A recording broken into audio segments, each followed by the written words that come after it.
might argue that the Protoss Ball of Death is a little too strong. So Protoss doesn't really need new units in Heart of the Swarm. But even the mighty Protoss suffers from some issues, and we try to hope to solve these issues through new units. So the first problem that Protoss have in Wings of Liberty is they don't really have a solid, constant raiding option throughout the whole game, especially in the early mid-game. So one thing about the raiding units that we wanted to avoid was pretty much every single raiding unit in Wings of Liberty focuses around how fast you kill workers, how effectively you kill workers. So for this new caster unit, we wanted to make sure that we don't really focus on killing units. At the same time, we wanted this caster to be viable throughout the course of the whole game and a very powerful option throughout the whole game as well. Protoss also suffers a little bit from the lack of AoE anti-air, especially in the late game. So I'm sure all those Protoss players out there have experienced fighting against Zerg, who build, say, like 40 or 50 or even more Mutalisks in the late game, and you really don't know what to build because you don't really have anything against that. The Phoenix are good against small groups of Mutalisks, but if the scale gets that big, there's really not much you can do. So just like the Terrans, Protoss does not suffer from not having options in terms of having that all-round 200 pop supply army. So our direction when creating these new units was, while we could replace some of those units in that Ball of Death, we didn't really want to increase the effectiveness of that huge stack of army. All right, I'm going to talk about a new Protoss unit called the Tempest. The Tempest is a new capital ship for the Protoss players. It's a big guy, requires fleet beacon. This does mean, at least for the moment, that the carrier is out. The Tempest is going to take his place. Let's have a moment of silence for the carrier. All right, it's over. All right. He is a very powerful AoE anti-air unit as a flyer, so he's something that can defend your base from mass Mutalisks. And he also can fire against ground units, so he's a decent air assault unit as well. It gives the Protoss a really powerful reason and way to deal with that end-of-game Mutalist scenario that David was talking about. So I'm going to show you a video here. And before I do, I just want to make it clear that sometimes when we balance these things early on, the counters might seem a little sharp. This is probably a little sharp for where it will ultimately end up.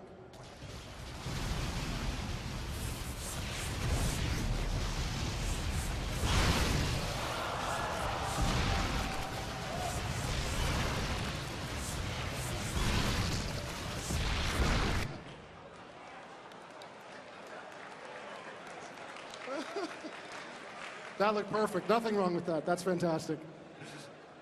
All right, and I'm going to turn it over to David to explain the Replicant. So the Replicant is a new unit after the robotics facility. It's got no attack, and its only one ability allows it to transform into any unit that you have vision of in that game. So you can copy units such as siege tanks or ghosts, stuff like that. But there's a huge downside to this unit, which is the high cost of the unit. It costs 200 minerals, 200 gas, and 4 pop right now, which means if you copy a Templar, then that means you're spending double the cost of the Templar to copy it. But the upside to this is you actually get all the upgrades enabled when you copy a unit. So for example, if you copy a Banshee that doesn't have Cloak enabled, you can actually use the Banshee with Cloak. So we're hoping that because you can copy so many units and bring so many different units to the Protoss army, that this will create a lot of new strategy. Again, this is under construction, and in our playtests, we found that the strength of, say, like a siege tank is different when used in combination with Marines versus when used with a bunch of Zealots, Stalkers, especially force fields on sentries. So we're having slight difficulties in really gauging the strength of this unit, so any feedback would definitely be welcome. So in this video, you'll see a bunch of replicants going in, copying the siege tanks, and all the Marines are killed by the splash damage of the siege tanks. So obviously, this isn't the only use of the replicant. So all those times as the Protoss player, when you felt like those ghosts were a little too strong or those infestors were too strong, you now have an option to copy those units and use it against your opponents. All right, I'm going to talk about a new Protoss flyer called the Oracle. So the Oracle is a new raiding caster for the Protoss. And he's very worker-friendly. No workers will ever be harmed by an Oracle. There are 55 ways to lose workers in StarCraft 2, but thankfully the Oracle will not be one of them. and he doesn't get added to the Ball of Death. He's not something that we're trying to design to fly over your army and cast a bunch of great spells that you have to use for your army. He's something to be meant to be used alone, by himself, circling around the enemy base, doing all the damage he can possibly do. And the mothership is going to be cut to make room for the mighty Oracle. So a moment of silence for the mothership. Poor mothership. All right, so let's show how this guy works. He's got a couple of abilities he's going to use in this video. One is the ability to temporarily stun buildings. The more important ability is this entomb ability, which allows him to lock out those minerals. Those minerals cannot be harvested from until those force fields time out or are destroyed by enemy fire. Now, if there was a force that came in here and attacked those force fields, it could quickly wipe it out and you'd be right back to harvesting, right back to where you were. But if you were to put this over all of those minerals, and there would be no force that would come in to wipe out those force fields, you could lose right now in the balance as much as 500 minerals from this action. But your workers are still good to go. You're not out of the game, you're not done, but your economy most definitely has been raided. So this is where we're at today with the Protoss. The Tempest is coming in to give us some powerful area effect anti-air capabilities. The Replicant is this new wacky technology thief that you can use to copy enemy units. You can have Protoss ghosts, Protoss infestors, Protoss siege tanks. And we got the Oracle, this powerful Protoss flying raider that you can use in the mid-game to really try to trap the enemy's base by repeatedly raiding his economy again and again and again. All right, you guys ready for the lightning round? We want to get to your questions. And there is a ton more stuff that we're testing in the build today. So I'm going to go through pretty quickly here a bunch of the smaller changes. And by smaller, they don't have a bunch of art associated with them yet, but these could be extremely significant changes to the game. We have a change to the way that Ghost Cloak costs. It now has a fixed cost for a fixed duration. This allows your ghosts to be more easy for you to manage their energy. You don't have to wonder, they're about to run out of energy. You know how much energy they had when you cast the spell. Reapers now regenerate their health out of combat.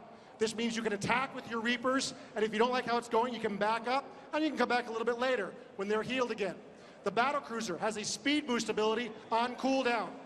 They can go 110% on their reactor and leap into battle to get them closer to the opposition, so they're harder to kite and harder to escape from. The Banelings have an upgrade on the Hive that is a burrow move. The Hydralisks have a speed upgrade on the Hive. The Corruptors have a new ability called Siphon, which allows you to attach to enemy buildings and harvest those buildings for resources. Bizarre, but it might be very, very powerful.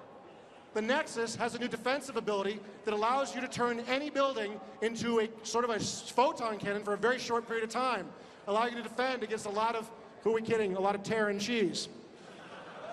And the Nexus has a recall ability. This has a couple of uses.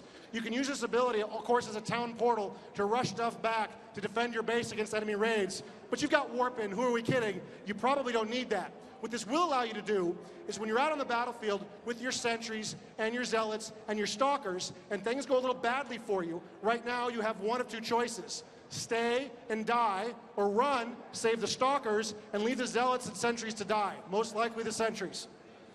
But now with this recall ability, if things go a little badly, you can call your whole force home and save everyone, especially those sentries and zealots, which will hopefully allow our Protoss players to be a lot more aggressive a lot early on in the game.